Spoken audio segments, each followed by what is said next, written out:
Today we're having a conversation with Zane Callister, who is a composer for film and video. Roll the tape.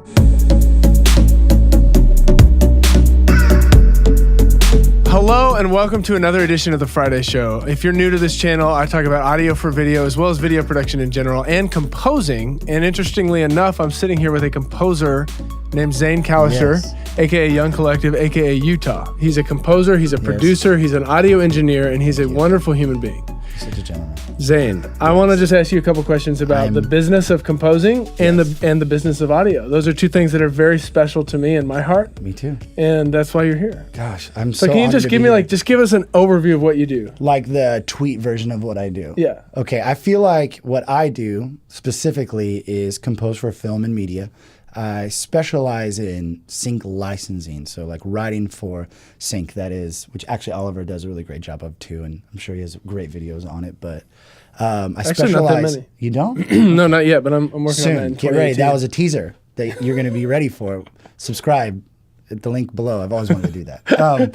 Or here. You get to do the call to action. Yes. That's all you. So I specialize in really making music for film. Yes, I compose. I compose for a lot of different shorts and documentary style pieces, but I take that, I struggle to use the word cinematic element into a digestible version for a normal listener. So my goal with what I do is to produce content that inspires filmmakers, that inspires people watching media, that further pushes whatever the story is, but also at the same time, you can go on Spotify and put it on, shuffle, and you're not going to be bored out of your wits. You're not going to be like, this quality, it's not relevant for what I'm trying to do. 100% agree. And that's what the original reason I reached out to you was because not only had I licensed your work twice from the Musicbed, I listened to you on Spotify because I loved your music. If I blush, can you color correct it? Yeah. Yes, I can. So tell me, what's your background? How did you get into SyncLicensing at all? I got into Sync kind of on accident because my past is like any composer or producer. I had a garage and a tiny Squier guitar amp that was never turned below 10. I had a friend who was really a bit of a mentor to me. And he was the first film person I knew before I knew a lot of filmmakers. And he said, you should write for what he was calling it Sync, and I didn't know what it was. And I didn't believe him. I didn't think I could do it. I was like, I'm gonna just bypass your wisdom here, and I'm going to not do what you're telling me, and I'm going to go my own way and work construction because that's what a responsible 22-year-old should do. Always. Always. It was coming to a closure of touring in all the bands I was playing for, and I got asked to write some music for a band's documentary, and I remember being like, oh, I have Logic, I could do that. And I did it all for free, which looking back was so much work, a full 80-minute documentary. I scored the whole thing. And I did it all on one session. So you didn't even break it up? No, didn't break it up. Looking back, it's so the playhead was 80 minutes long? 80 minutes long, and it was all back in Logic 9, which you couldn't introduce the sound of the MIDI file without going to the beginning of the MIDI file. So it would be dead silent if you're in the middle of the MIDI piece. It was a nightmare. It was an absolute playback was so bad. So I would have to go to the very beginning of some cues. You want to redo something 60 minutes in, you have to listen all the way up there to get the way MIDI. Up. It was an absolute nightmare. If you work with MIDI in any way, shape, or form, you will understand that. Yes, it was a nightmare. Somewhere somebody's laughing at that, and somewhere people were really confused. Yeah, that's right. So I submitted all those songs, and I just had them. I didn't know what to do with them, so I put them on Noise Trade. And sweet. Like any responsible adult does, you put them on Noise Trade. It's like a great platform, honestly, to share your music. I'm really grateful for Noise Trade. Out of that, I got my first email. Someone wanted to buy a license to a song I had done for that documentary. And I remember getting that $50 check. And I was like, oh my gosh, this is going to change my life. I can live off this, which was so inaccurate. So then that led to several of my amazing friends were getting married, and somewhere they told their wives I wrote music, and I wound up writing music for their wives to walk down the aisle to. Did you really? That's literally how I got my start. So I did not know numerous that. weddings. Yeah. That's One amazing. wedding I wrote the entire playlist to. My friend Joel Luker. Thank you, Joel, again for that. That helped me out a whole lot.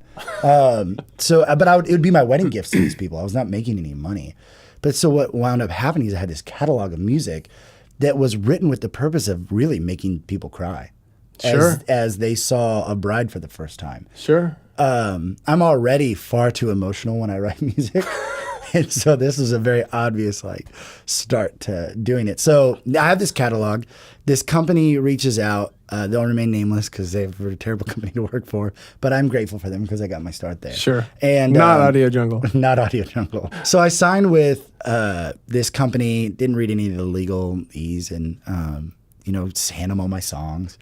And I bump into a company called Musicbed at a conference, and I was so inspired by the way they presented themselves, and reached out to them, and that was 4 years ago, a little over 4 years ago, that the journey began with Musicbed, which is how I really got into sync. Well, I want to caveat to that to say that I started with Audio Jungle, and then wanted to move away from Audio Jungle, and I went to the same unnamed company that you did. Here we are. And I did not read the legalese. Yeah, same. And they had signed me on a multiple year contract, and I didn't even know that. Same. And at the same time, I was applying to Marmoset Music. Great company. Big competitor to Musicbed, same type of click to license, really high quality platform. Yeah. So I applied to Marmoset and was in the process of getting accepted to their catalog, and this unnamed company fought me and didn't want to release my music to Marmoset. And Marmoset was like, hey, we can't accept you unless you get off of their platform. So I ended up just trying to act tough, which I'm glad it was email because it wouldn't have been in person. But I got off the same unnamed company, and now I'm with Marmoset, and I'm happy about them. Which is shocking because I was on same unnamed company, applied to Marmoset. They didn't accept me. And Musicbed was like, you can't be on this company. I was like, oh, I'm non-exclusive. I can get off whenever I want. And then the unnamed company was like, actually, you can't. We own everything. Yeah. I remember I was sitting, when it all started to happen, I remember I was sitting at my house, and my friend lives in, Mississippi, very far away from me here in Kansas City. And he says, hey, congrats on the Outdoor Network. And I was like, I don't know what you're talking about. And he was like, your music, I just heard it on the Outdoor Network. And then a little bit later, a friend of mine was like, hey, congratulations on this other thing. And I was like, I don't know what you're talking about. So I emailed all these companies, and they were like, oh yeah, we sold that for free. And I was like, oh, okay. I feel like this is not good. I'm nervous. In front of a lawyer, I turned green in the process. It was really bad. I think I would say before I was on Marmoset, and even now, I think I've licensed, as a filmmaker, I've licensed probably 3/4 of my projects from Musicbed. Yeah, they're such a dope one of the reasons is just I have a very strong loyalty to artists, which I don't think exists a lot in the filmmaking community. Yeah. It's all about what song fits and when and why and where. But I really love your music and a couple other strategic people on Musicbed, and I'd always just look at their new stuff and try to work that into my projects. That's great. We thank you. Yeah, but Marmoset is a little higher end too. So a little higher price point. Yeah. So you really have to make sure you have budget for it, which is cool for me in some ways and not as a filmmaker. So I kind of live a dual life there. But anyway, I had licensed a few tracks from Young Collective, which is your moniker on Musicbed, one of them. And I saw that you were in Kansas City because you were in Film and Music Volume 1, the magazine. So honored. So I saw that you were in Kansas City in that article. Yeah. And they were just promoting your music. And I was like, wait, I've licensed his stuff. I actually licensed your stuff for a family documentary. And then I did an early film project when I just got into the game for a physical therapy company. Oh, man. And literally, I'm such a rule follower. Oh, I was paid $750 to do 16 videos. Oh, man. 16. To do 16 videos for this PT company, and I spent $300 on the music license. God bless you. Early on. Your treasures in heaven. I know. I don't know if I ever told you that. That's unreal. I hope that 150 blessed you because it. Man. So really, I got paid $400 to do 16 videos. So anyway, I carry a strong conviction now. Yeah. Well, you gotta do your thing to get going. A lot of coffee. So anyway, I sent an I sent a Facebook Messenger message to you, and I was like, I forget what I said. Hey Zane, my name's Oliver. I'm a filmmaker and composer trying to get going in this world. I know you're on the Musicbed. Yeah. And if you are interested in talking sometime, I would love that. And you got right back to me. We're like, yeah, let's meet at Key Coffee. I love it. On Friday. Music is my love language. Yeah. So I was like, someone wants to talk? Yes. I'll talk about music.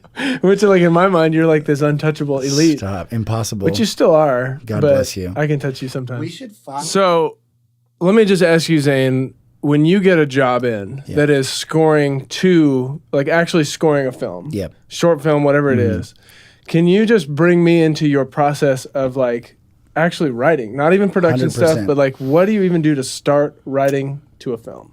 Just getting assets from the director or whoever, music supervisor, I'm in direct contact with is amazing. That's like ground zero. Whether that's reference audio, which is placeholder music that is someone else's music they want me to model or emotes the feeling that they're most interested in, or if it's the script with reference images. I actually really like that too because for whatever reason I really resonate with like colors and mood.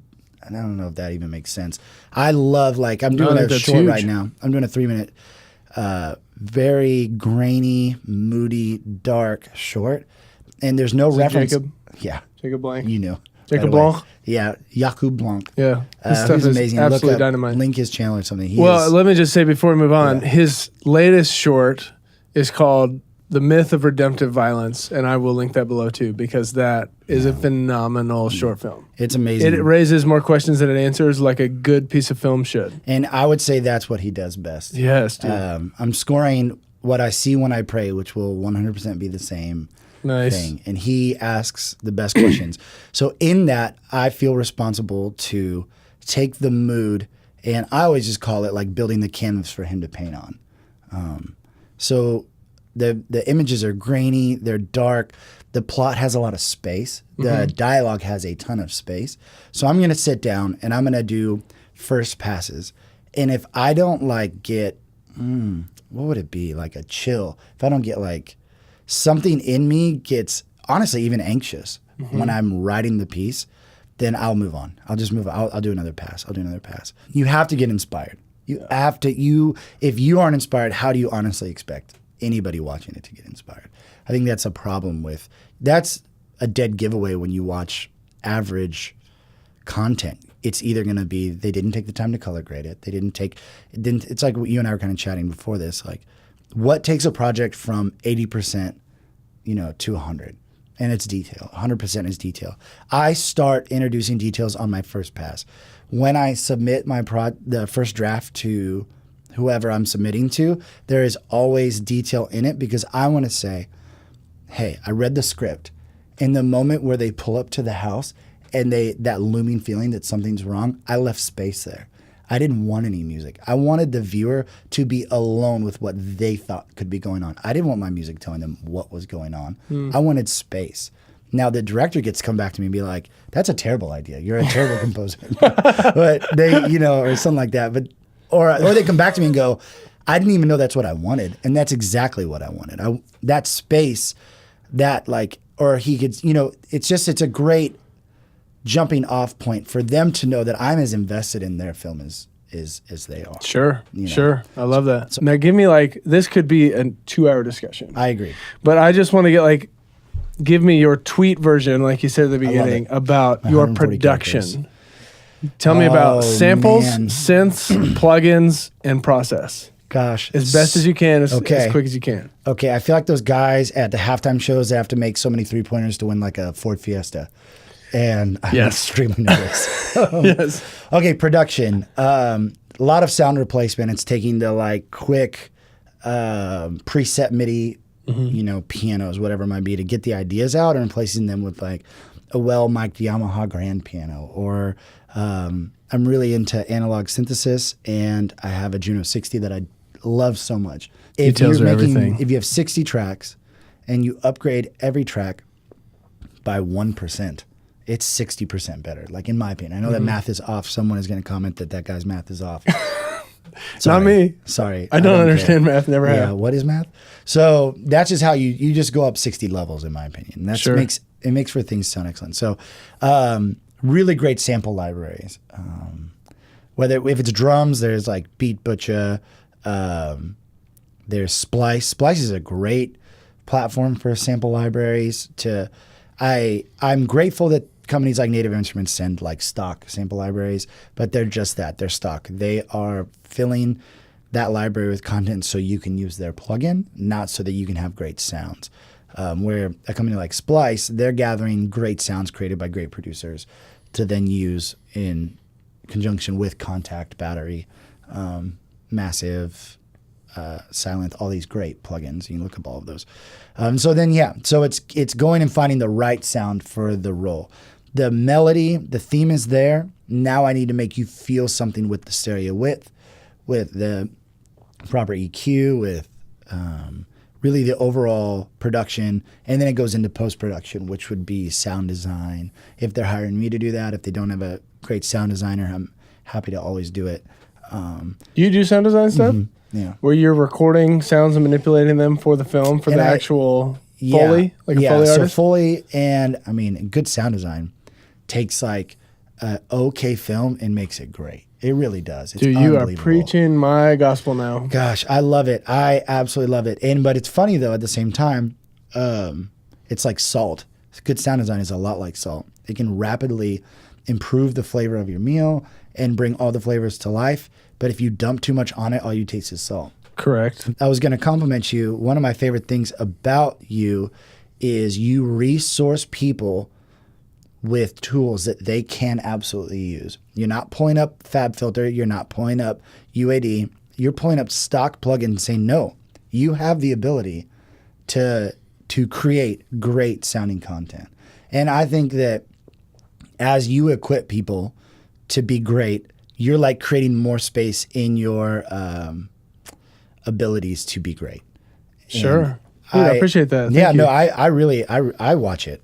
I make my living in music and I watch your vlog because I end up learning something, because you don't shy away from the details of how things work, but you also make good effort to help people realize it's a tool and it's a creative tool. Mm-hmm. If you want something to sound a certain way creatively, you can do that. There's not an equation to making something sound great. You just, here's the tools, and there's more than one way to make it awesome. Sure. And that's why it's so important to know your tools, you know. Dude, thanks. I appreciate that. So then I think like what I'd love to just ask you, Zane, is a creative, like why, what's your why? Why do you create stuff? It's all I know how to do. Like I just had this conversation with someone the other day. Like I'm not good at anything else.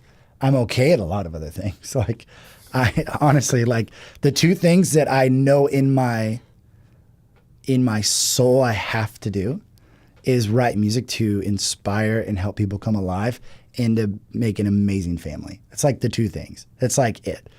Some people think like, what if I started a business? And I think about those things. But literally all I know how to do, like competently, as in like if the bomb's going to blow up and I have 30 seconds to remove a plosive, I can do it. You know what I mean? Yeah, like, sure.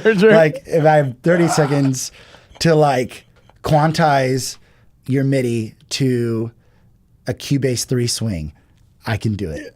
You know what I mean? Like I can do that. I know how to do that. If you come to me and say like, okay, we're talking about This Is Us, everybody watch it. On the episode you actually watched, when she leaves the hospital room, no spoilers for those of you who haven't watched it, when she leaves the hospital room, I actually in my soul thought, for the first time, I've never thought this, I should have wrote that cue. Yeah. Because I, in my life, have left a hospital room feeling the way she felt. Yeah. And I know exactly, I know in my soul that I could set my hands to a piano. I could set my hands to a specific VST, and I could tell you exactly how she feels. And that's like how I know I'm doing what I'm supposed to be doing. It's true that, I mean, I joke that I don't know how to do anything else. I tried working in software. I tried working in construction. I tried working in ministry. I've tried a lot of things, and I've failed at all of them. I was not very good at them. Music is like the one thing that, like, when you hear someone who's bilingual and you're like, you know Spanish, why can't I learn Spanish? It's like, I don't know. It's like the only thing I know how to do. So, yeah. Dude, I'm pretty moved by that. No, thank you. That is like, that portrays your understanding of who you are and what you do. Wow. It's a journey. Because it's self-confidence right there. Like, hey, this is my gift. Yeah. This is my calling here. Yeah. I love that. Okay, so thank you all so much for watching. Yeah. To check out Zane, you can go to zanecallister.com to hear all his music, as well as go check out Utah and Young Collective on all the digital music stores, iTunes, Spotify, all of them, Bandcamp, all of that. Yeah, and subscribe below. If you aren't, I'm subscribed to this channel. I love this channel. I watch this channel. Thanks, Zane. So if you're not subscribed, subscribe below. Yeah, and then leave a comment if you have any questions for Zane or Yeah. about music composing in general. Leave a comment below. We'd love to interact with you with the keyboard. Zane does that as well. He's Yeah. on YouTube and would come interact with you guys I as will. well. I'd love it. With nothing else, I will see you next week. Absolutely.